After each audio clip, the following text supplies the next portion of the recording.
Hello दोस्तों, मैं निसार आलम आप सभी को अपने YouTube channel youth competition times में बहुत-बहुत स्वागत करता हूं।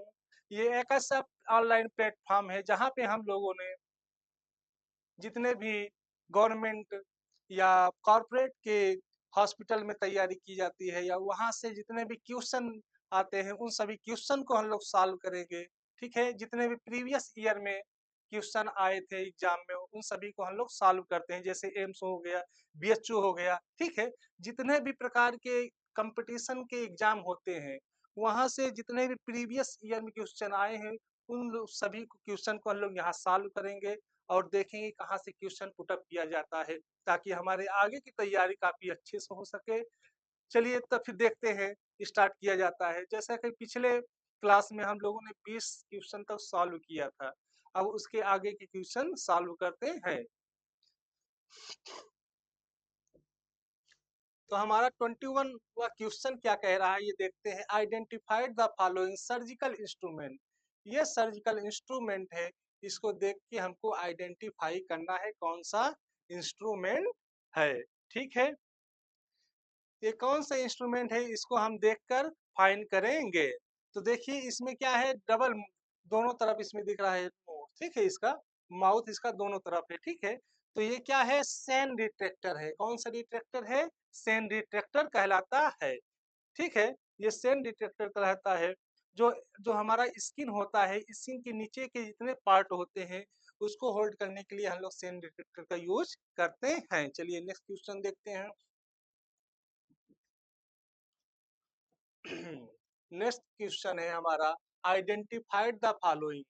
ये एक सीजर है। ठीक है, इस सीजर को देखकर हमें आइडेंटिफाई करना है कौन सा ये सीजर है। चलिए देखते हैं, पहला ऑप्शन में क्या है, स्ट्रेट मायो सीजर, ये रॉन्ग आंसर है। ठीक है, और दूसरा है टेनोटॉमी। टेनोटॉमी इज द राइट आंसर। ये टेनोटॉमी एक ऐसा सीजर है जो हम लोग जैसे नेत्र का ऑपरेशन करना हुआ तो वहां पर इसका यूज करते हैं। बाकी ये सब जितने भी है ये भी रॉन्ग आंसर है, आइरिस भी रॉन्ग आंसर है। चलिए नेक्स्ट क्वेश्चन देखते हैं। 24 नंबर क्वेश्चन क्या कह रहा है, surgical removal of the entire lungs is called. इस क्वेश्चन का मतलब हुआ हम लोग सर्जिकल रिमूवल मतलब सर्जिकल करके पूरे लंग्स को रिमूव करने की प्रक्रिया को क्या कहते हैं। ठीक है, सर्जिकल करके पूरे लंग्स को रिमूव करने की प्रक्रिया को क्या कहा जाता है, वही आंसर हमको लोग बताना है। ए में क्या है, लोबेक्टॉमी। ठीक है, पहला ऑप्शन क्या है, लोबेक्टॉमी।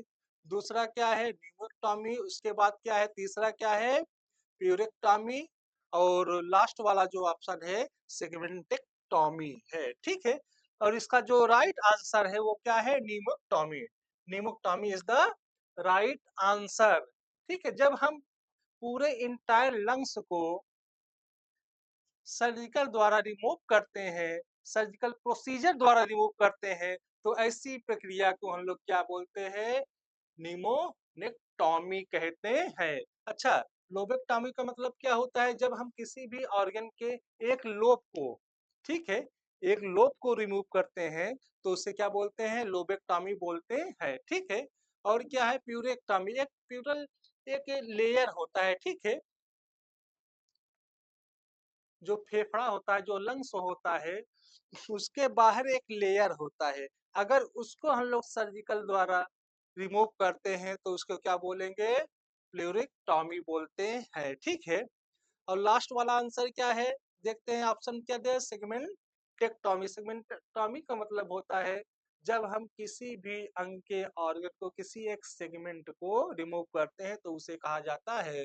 तो यहाँ पे जो राइट आंसर होगा वो क्या होगा, न्यूमेक्टॉमी होता है। ठीक है, गॉट इट।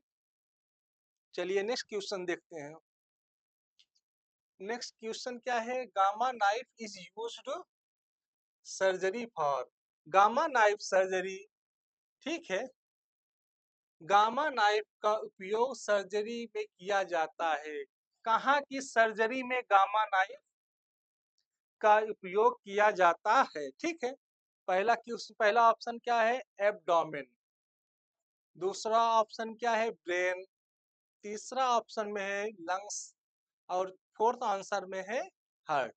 तो इसका जो राइट आंसर होगा वो ब्रेन होगा। ठीक, उसका जो राइट आंसर है क्या है? ब्रेन है। ठीक है, जो ब्रेन के लिए गामा रेडिएशन एक होता है, ठीक, उसी से ब्रेन के ट्यूमर वगैरह का ऑपरेशन किया जाता है। विदाउट ऑपरेशन नहीं, सॉरी, गामा रेडिएशन के द्वारा उसका इलाज किया जाता है विदाउट एनी इंसिजन। ओके, ये आंसर भी, ये ऑप्शन भी रॉन्ग हो जाएगा, ये ऑप्शन भी रॉन्ग हो जाएगा, ये ऑप्शन भी रॉन्ग हो जाएगा। Option B is the right answer. चलिए नेक्स्ट क्वेश्चन देखते हैं क्या है। ये क्वेश्चन शायद पहले भी आ चुका है, मगर अब फिर आ गया तो फिर से देख लेते हैं, सॉल्व कर लेते हैं, सॉल्व करने में क्या जा रहा है। क्या रहा है यह question? Suffix denoting surgical removal removal of an organ, किसी अंग के सर्जिकल नवीनीकरण को दर्शाने वाला प्रत्यय क्या कहलाता है? ठीक है, सफिक्स किसी भी अंग को रिमूव करने की जो प्रक्रिया होती है, उसके लास्ट में कुछ सफिक्स जुड़े होते हैं, उस सफिक्स को ही हमको बताना है। ठीक है, जैसे अपेंडिक्स का हो गया,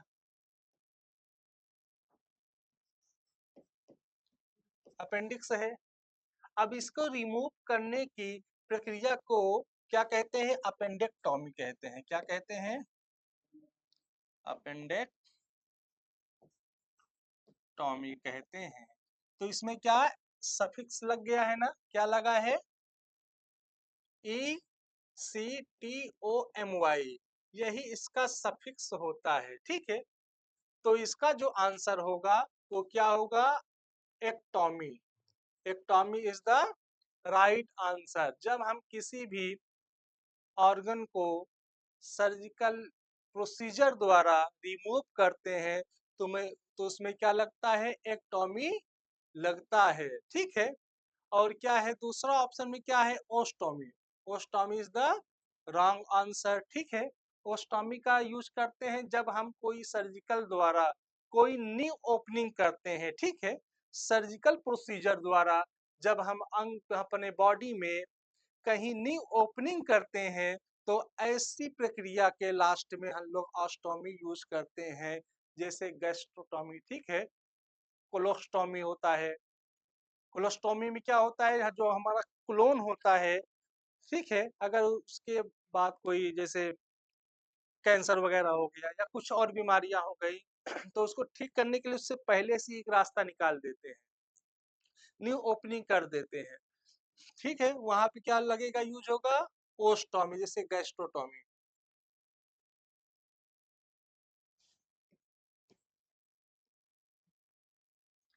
और थर्ड ऑप्शन क्या है? स्कोपी। थर्ड जो इसका ऑप्शन है वो क्या है? स्कोपी। स्कोपी का मतलब होता है विजुअलाइजेशन करना एग्जामिनेशन के लिए। ठीक, एक स्कोप होता है, एक इंस्ट्रूमेंट होता है जिसमें कैमरा लगा होता है, वो हम लोग इंसर्ट कराते हैं अंदर। ठीक, इंसर्ट करा के बॉडी के अंदर की लेयर को चेक करते हैं, या वहां पे कोई इन्फ्लामेशन घाव वगैरह हो गया हो तो उसको चेक करने की प्रक्रिया में स्कोपी लगता है, जैसे इंडोस्कोपी हो गया, गैस्ट्रोस्कोपी हो गया।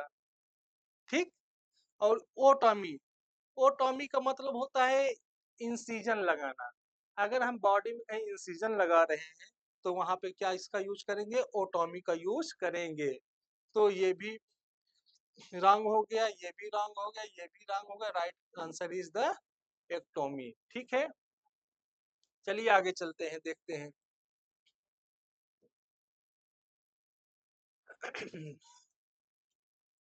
27 नंबर का जो क्वेश्चन है वो क्या कह रहा है?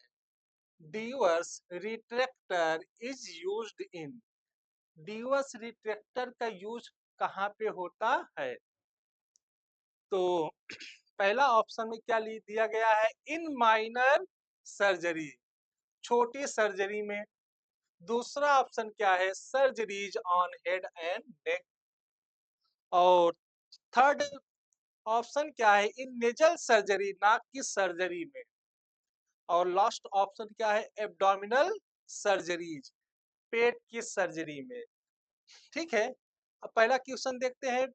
छोटी सर्जरी में, छोटी सर्जरी में इसका यूज नहीं होता, क्योंकि डिवस रिट्रैक्टर जो होता है उस साइज में बड़े होते हैं। ठीक है, और दूसरा ऑप्शन क्या है, surgeries on head and neck, सिर और गर्दन की सर्जरी में भी इसका यूज नहीं होता। और थर्ड जो ऑप्शन है, नाक की सर्जरी में, भाई नाक तो हमारा छोटा सा ही है, इतना बड़ा डिटेक्टर कहाँ यूज कर पाएंगे, तो ये भी क्या हो जाएगा, रॉन्ग आंसर हो जाएगा। और आंसर डी क्या है, abdominal surgery, abdominal surgery is the right answer. ठीक है, जैसे गाल ब्लेडर का स्टोन वगैरह होता है, वहां पे सर्जरी हम लोग यूज करते हैं, इसी का यूज करते हैं। चलिए आगे चलते हैं। 28 नंबर क्वेश्चन क्या कह रहा है, surgical removal of fallopian tube is, fallopian tube को सर्जरी करके रिमूव करने की प्रक्रिया को क्या कहते हैं, यही देखना है। ठीक है, तो पहला ऑप्शन है ओफोरेक्टोमी, पहला ऑप्शन क्या है, ओफोरेक्टोमी। दूसरा क्या है, सल्पिंजेक्टोमी। उसके बाद क्या है, स्टेरेक्टेक्टोमी हो जाएगा। थर्ड ऑप्शन क्या है, नेफ्रेक्टोटॉमी होता है। तो इसका जो राइट आंसर है, इसका जो राइट आंसर है वो क्या होगा, क्या आप लोग समझ सकते हैं क्या हो सकता है?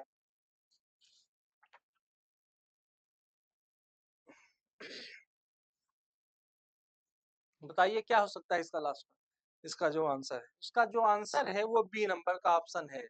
ठीक है, इसका जो आंसर है, कौन सा नंबर का आंसर है, बी नंबर का ऑप्शन है। क्या है, self injectomy is the right answer. बल्कि ऊपर वाला क्यों नहीं है, एक सवाल बैठता है ना कि ऊपर वाला क्यों नहीं है। ऊपर वाला इसलिए नहीं है क्योंकि ओरोफेक्टोमी को बोलते हैं ओवरी का। जब हम ओवरी का, ठीक है, जब हम ओवरी को हटाते हैं सर्जिकल प्रोसीजर द्वारा, तो उसे क्या बोलते हैं, ओफेरेक्टोमी बोलते हैं। ठीक है, उसके बाद क्या है, हिस्टेरेक्टोमी है ना, हिस्टेरेक्टोमी दिख रहा है chart में, इसको क्या बोलते हैं, हिस्टेरेक्टोमी मतलब होता है जब हम लोग यूट्रस को रिमूव करते हैं। जब सर्जिकल प्रोसीजर द्वारा यूट्रस को रिमूव किया जाता है तो उसको क्या बोलते हैं, हिस्टेरेक्टोमी बोलते हैं। उसके बाद क्या है, नेफ्रेक्टोमी। नेफ्रेक्टोमी देखो, नेफ्रॉन से स्टार्ट हुआ है, नेफ्रॉन का मतलब कहाँ जाएगा, किडनी। जब हम किडनी को रिमूव करते हैं तो ऐसी प्रक्रिया क्या बोला जाता है, नेफ्रेक्टोमी बोला जाता है। ओके गाइस, कुछ समझ में आया? अगर आपको ना समझ में आ रहा हो तो आप कमेंट में कमेंट कर सकते हैं कि सर ये नंबर का क्वेश्चन हमको नहीं समझ में आया, फिर से समझा दीजिए, तो हम लोग नेक्स्ट वीडियो में उसको फिर से समझाऊंगा। ठीक है, चलिए आगे चलते हैं। 29 क्वेश्चन देखिए क्या बोल रहा है,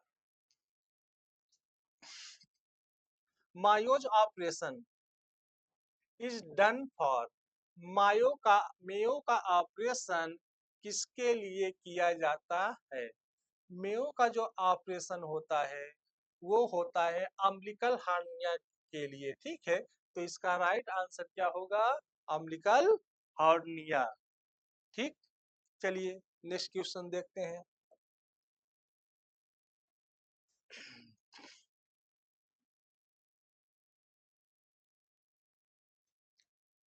30 नंबर क्वेश्चन क्या कह रहा है, the removal of entire tumour mass is known as,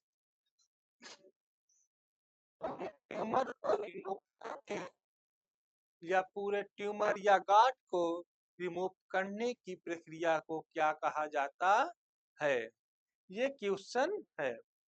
ठीक, पहला ऑप्शन क्या है, एक्सिजनल बायोप्सी। और दूसरा ऑप्शन क्या है, इंसिजनल बायोप्सी। और थर्ड जो ऑप्शन है स्टेजिंग बायोप्सी, एंड फोर्थ क्या है नीडल बायोप्सी।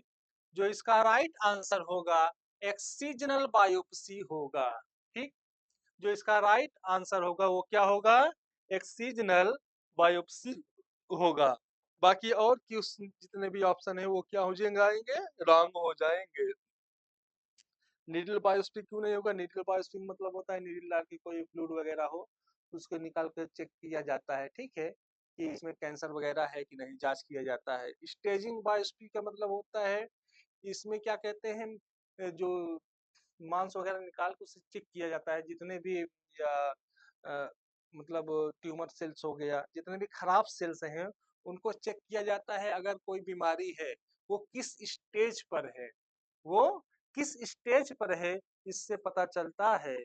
और उसके बाद क्या है, इंसिजनल बायोप्सी से वहाँ पे टिश्यू को निकाल के चेक किया जाता है, या उसके एग्जामिनेशन के लिए, तो इसमें एग्जामिनेशन किया जाता है। मगर जो इसका पहला ऑप्शन है एक्सीजनल बायोप्सी, इसमें क्या करते हैं हम लोग, रिमूव कर देते हैं पूरे बेकार सेल को, या ट्यूमर है या कोई गांठ है उसको सर्जिकल प्रोसीजर द्वारा रिमूव कर देते हैं। चलिए नेक्स्ट क्वेश्चन देखते हैं। Question number 31। क्वेश्चन नंबर 31 एक बार आप लोग पढ़िए, क्वेश्चन नंबर 31 क्या कह रहा है।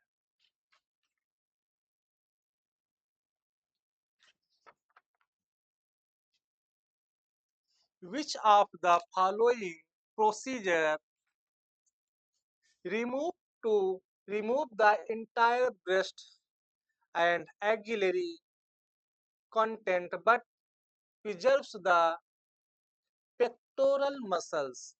ठीक, ये क्वेश्चन कह क्या रहा है ये देखते हैं। निम्नलिखित में से कौन सी प्रक्रिया पूरी स्तन और बगल की सामग्री को हटा देती है लेकिन पेक्टोरल मसल मांसपेशियों को सुरक्षित रखती है? ठीक, देखो ये एक प्रकार का सर्जरी है, ठीक है, क्या है, सर्जरी है, जिसमें ब्रेस्ट को रिमूव किया जाता है। ब्रेस्ट में कोई गांठ हो गया, या कैंसर सेल हो गया, कैंसर हो गया, या ट्यूमर हो गया, तो हम लोग क्या करते हैं, सर्जिकल प्रोसीजर द्वारा उस सेल को निकाल देते हैं। या ज्यादा अगर मात्रा में वहाँ पे सेल पाए जा रहे हैं, ट्यूमर सेल पाए जाते हैं, तो पूरे ब्रेस्ट को ही रिमूव कर दिया जाता है। ठीक है, इसका पहला देखते हैं क्या होता है। पहला ऑप्शन जो है लिम्पेक्टॉमी है। पहला ऑप्शन क्या है, लिम्पो लिम्पेक्टॉमी है। लिम्पेक्टॉमी में क्या होता है, इसमें हम लोग क्या करते हैं, सराउंड जैसे सपोज दैट ये क्या है, कैंसर सेल है, ठीक है, इसको हम लोग इंसिजन करके निकाल देते हैं, इसके आसपास की छोटे स्मॉल सराउंडिंग एरिया को भी निकाल देते हैं। ठीक, और दूसरा क्या है, रेडिकल मैसेक्टॉमी। दूसरा क्या है, रेडिकल मैसेक्टॉमी। रेडिकल मैसेक्टॉमी में क्या होता है, हम लोग पूरे ब्रेस्ट को ही सर्जिकल प्रोसीजर द्वारा रिमूव कर देते हैं, पूरे ब्रेस्ट को, पूरे ब्रेस्ट को सर्जिकल, जिसमें क्या आ जाएगा, जो पेक्टोरल मांसपेशियां होती हैं वो भी निकाल देते हैं। ठीक है, और उसके बाद क्या है, modified radical mastectomy. Modified radical mastectomy is a right answer. इसमें क्या होता है, हम लोग ब्रेस्ट को निकालते हैं मगर जो पेक्टोरल मांसपेशियां होती हैं उसको रोक देते हैं, उसको नहीं निकालते, ताकि हमें मूवमेंट में आसानी हो जाए, हाथ वगैरह मूवमेंट, चूंकि हम लोग करते हैं तो मसल्स, सभी मसल्स एक दूसरे से अटैच हैं। ठीक है,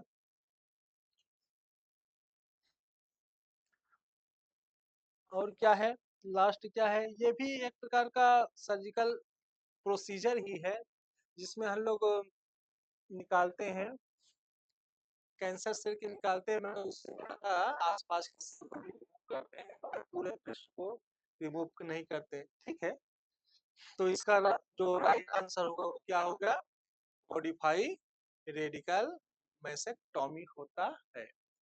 ठीक है, चलिए नेक्स्ट क्वेश्चन देखते हैं।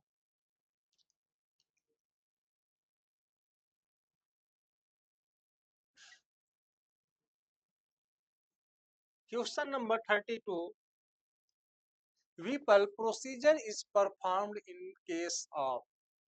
विपल प्रक्रिया किस स्थिति में की जाती है? विपल प्रक्रिया किस स्थिति में की जाती है? विपल एक प्रक्रिया है जो पैंक्रियाज की ऑपरेशन में की जाती है। जैसे पैंक्रियाज में कैंसर सेल वगैरह होते हैं, ठीक है, तो विपल प्रक्रिया द्वारा पैंक्रियाज को कट करके हटाया जाता है। साथ ही साथ डियोडिनम वगैरह उसके अटैच रहता है, तो डियोडिनम के भी कुछ सेल को रिमूव करते हैं इसके द्वारा, विपल प्रोसीजर द्वारा।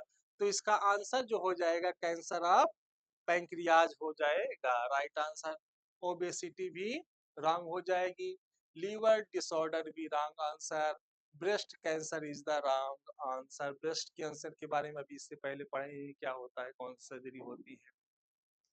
चलिए नेक्स्ट क्वेश्चन देखते हैं, क्वेश्चन नंबर 33। क्वेश्चन नंबर 33 क्या कह रहा है? इन थायरेक्टोमी आलू रिट्रैक्ट द। थायराइडेक्टोमी में एक लूप रिट्रैक्टर किसे पीछे खींचता है? जो हम लोग रिट्रैक्टर के यूज करते हैं, रिट्रैक्टर से किस चीज को पकड़ के हम लोग खींचते हैं ताकि अंदर का थायराइड हमको अच्छी से दिखाई दे सके और हम ऑपरेशन की प्रोसीजर को अच्छे से कर सके। तो पहला ऑप्शन में क्या दिया गया है? थायराइड वेंस, जो रॉन्ग आंसर है। उसके बाद क्या है? सर्वाइकल फेसिया, ये भी रॉन्ग आंसर है। उसके बाद क्या है? स्टर्नोक्लाइडोमास्टाइड मांसपेशी, यही इसका राइट आंसर होता है। ये क्या होता है? नेक जो हमारा गर्दन होता है वहां से निकलती है और थायराइड के बगल से गुजरती है। तो ऑपरेशन दौरान इसे रिट्रैक्ट करके बगल किया जाता है, हटाया जाता है ताकि थायराइड अच्छे से दिख सके और ऑपरेशन प्रोसीजर को किया जा सके। और प्लेस्टिमा मांसपेशी, ये भी रॉन्ग आंसर है। ठीक है, इतना समझ में आ गया है। क्वेश्चन नंबर कितना था? 33 था। चलिए अब नेक्स्ट क्वेश्चन देखते हैं।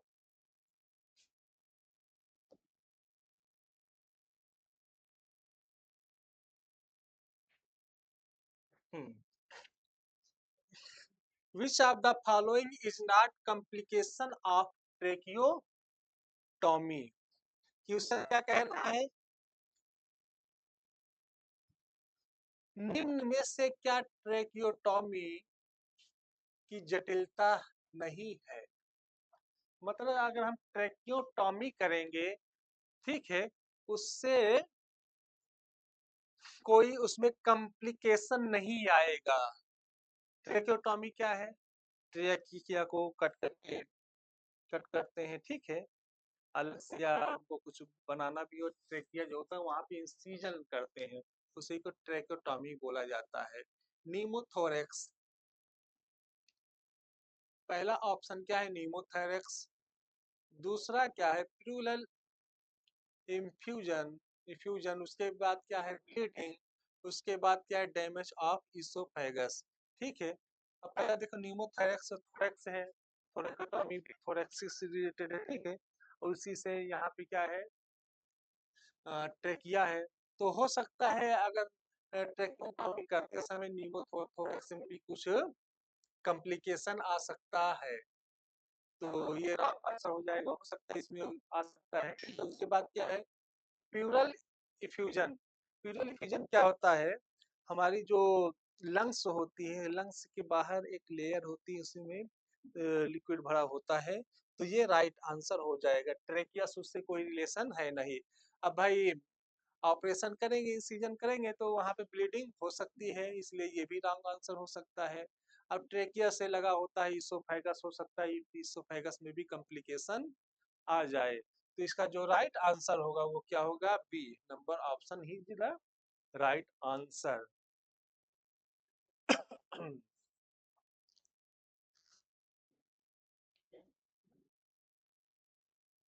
Question number 35। क्वेश्चन नंबर 35, देखिए क्या कहता है question number 35। Removal of testis is called.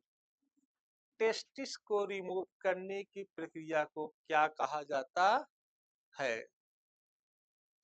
Testis को रिमूव करने की प्रक्रिया को क्या कहा जाता है, वही हम लोगों को देखना है।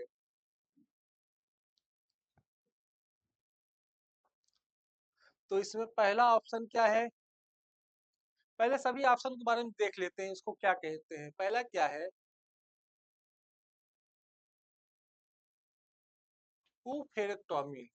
ठीक है, ऊफेरेक्टोमी क्या कहते हैं? Removal of ovary.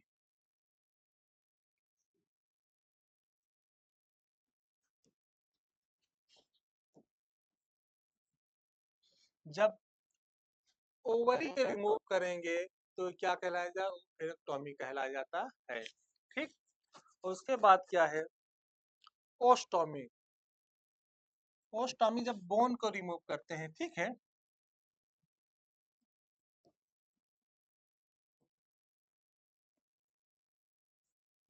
किसी बोन को रिमूव करते हैं तो ओस्टोमी का यूज करते हैं।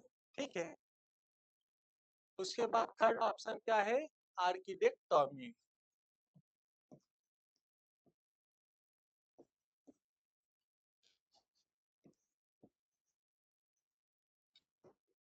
आर्किडेक्टोमी किसे बोलते हैं? Removal of testis. और क्वेश्चन में क्या कहा गया है? टेस्टिस को रिमूव करने की प्रक्रिया क्या कहते हैं? तो इसका जो राइट आंसर हो जाएगा वो क्या हो जाएगा? आर्किडेक्टोमी हो जाता है। ठीक है। इसका राइट आंसर क्या है? आर्किडेक्टोमी की ऑप्शन नंबर 3। और लास्ट क्या ऑप्शन दिया गया है? मास्टाइडेक्टोमी। ये भी रॉन्ग आंसर है। ये क्या होता है? मिडिल ईयर में, ठीक है, एक लेयर होता है मिडिल ईयर में। क्या होता है? एक टिश्यू होता है या बोन होता है, ठीक है, जिसको रिमूव करने को ये बोला जाता है। मगर क्वेश्चन में क्या दिया गया है? ये टेस्टिस के बारे में बोला गया है। टेस्टिस को रिमूव करने की प्रक्रिया को क्या बोलते हैं? उसे बोला जाता है आर्किडेक्टोमी बोला जाता है। ओके गाइस, चलिए नेक्स्ट क्वेश्चन देखते हैं क्या है। ये सभी क्वेश्चन प्रीवियस ईयर एग्जाम में आए हैं। कहीं ना कहीं कोई ना कोई एग्जाम ऐसे हैं जहां से ये क्वेश्चन उठाए गए हैं। तो हो सकता है फ्यूचर में ये क्वेश्चन फिर से रिपीट होने की चांसेस है। तो इसलिए इस सब क्वेश्चन को हमेशा तैयार रखे रहिए। ठीक है, चलिए।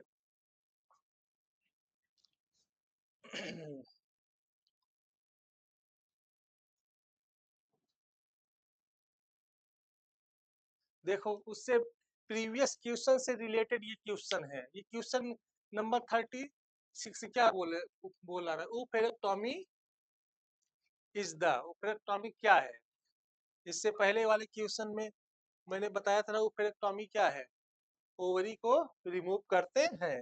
तो यहाँ पे वो क्वेश्चन आ गया है। तो पहले ऑप्शन में क्या है? Surgical removal of oesophagus. ये रॉन्ग आंसर हो जाएगा। और दूसरा क्या ऑप्शन है? Surgical removal of ovaries. तो ये क्या हो जाएगा? राइट आंसर हो जाएगा। ओके। तो राइट आंसर क्या है? Surgical removal of ovary. चलिए नेक्स्ट क्वेश्चन की तरफ हम लोग चलते हैं।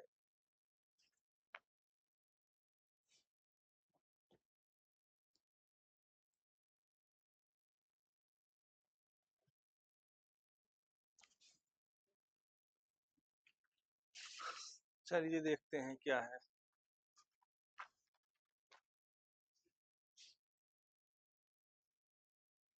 Which of the following instrument would be used to cut bone? हड्डी को काटने के लिए इनमें से किस यंत्र का उपयोग किया जाता है? ऑप्शन में क्या दिया गया है? राउजर्स दिया गया है। और क्या दिया? लगनाकांग दिया, ठीक है, टेनाकुलम दिया गया है। उसके बाद क्या दिया? केली दिया गया है। और चौथा ऑप्शन क्या है? एलिस दिया गया है। तो इसका जो राइट आंसर होता है वो राउजर्स होता है। ठीक। इसका जो राइट आंसर है वो क्या है? राउजर्स है। ठीक है। राउजर्स एक पिलास जैसा होता है। ठीक है। जब ऑपरेशन करते हैं तो ऑपरेशन द्वारा हड्डी को पकड़ के काटते हैं। ओके, चलिए एलिस तो होगा ही नहीं। एलिस क्या है? एलिस किसी भी एक फोर्सेप है जिससे टिश्यू को ग्रेप्सिंग करते हैं, होल्डिंग करते हैं, पकड़ते हैं। ठीक है, कैली क्या है? कैली हो सकता है वो हो ब्लेड, हैंडल भी होता है कैली, तो ये भी रॉन्ग आंसर हो जाएगा। इसका जो ऑप्शन में पहला जो ऑप्शन है वो क्या हो जाएगा? राइट आंसर हो जाएगा। आइए क्वेश्चन नंबर 38 देखते हैं क्या है। Whipple's procedure is also known as, Whipple प्रक्रिया नाम से जाना जाता है। विपल प्रक्रिया जो होता है, जो पैंक्रियाज है हमारे बॉडी में, ठीक है, पैंक्रियाज और डिओडिनम दोनों के रिमूव करने की प्रक्रिया को क्या बोला जाता है? विपल्स प्रक्रिया बोला जाता है। तो इसका राइट आंसर जो हो जाएगा पैंक्रियाटिक डिओडिनम एक्टोमी होता है। ठीक है, चलिए नेक्स्ट क्वेश्चन देखते हैं। तो 39 नंबर क्वेश्चन क्या कह रहा है? Which of the following is an example for grasping and holding instrument, निम्नलिखित में से कौन सा जकड़ने और पकड़ने वाला यंत्र होता है? जकड़ने और पकड़ने का यंत्र को इसमें हमको पहचानना है क्या होता है। ठीक है, पहला ऑप्शन में क्या दिया गया है? टेनाकुलम दिया गया है। और ऑप्शन नंबर बी में क्या दिया गया है? स्पैकुलम दिया गया है। उसके बाद आंसर ऑप्शन नंबर 3 में क्या दिया गया है? मैलेट। उसके बाद ट्रोकर दिया गया है। इसका जो राइट आंसर होगा वो क्या होगा? टेनाकुलम इज द राइट आंसर। टेनाकुलम इसका राइट आंसर है। चलिए आगे चलते हैं। ये आज का लास्ट क्वेश्चन है। ये आज का लास्ट क्वेश्चन है, देखते हैं क्या है। Which of the following is contraindication of electrocautery, निम्न में से क्या विद्युत दहन कर्म इलेक्ट्रोकार्टी का निषेध है? इलेक्ट्रोकार्टी एक मशीन होती है जो इलेक्ट्रिक चलती है। उसका काम है बॉडी में इंसिजन लगाना और ब्लड अगर बह रहा है तो उसको रोकना। ठीक है, ऐसे अगर हम लोग किसी ब्लेड से इंसिजन लगाते हैं तो क्या होता है? इंसिजन के साथ ब्लीडिंग भी होती है। मगर जब हम लोग इलेक्ट्रो कार्ट्रिज से इंसिजन लगाते हैं तो उसमें ब्लीडिंग नहीं होती है। ठीक है, तो भाई एनेस्थीसियम इसका कोई काम ही नहीं है। अब खांसी से इसका कोई मतलब नहीं है। दो ऑप्शन तो ऐसे हट गए। अब बचा दो ऑप्शन में क्या है? अतलत। यही राइट आंसर इसका हो जाएगा। इसका ये भी रॉन्ग आंसर है। तो इसका आंसर जो होता है पहला ऑप्शन इसका राइट आंसर है। ठीक है, बस आज की क्लास में बस इतना ही। मिलते हैं नेक्स्ट क्लास में, तब तक के लिए जय हिंद।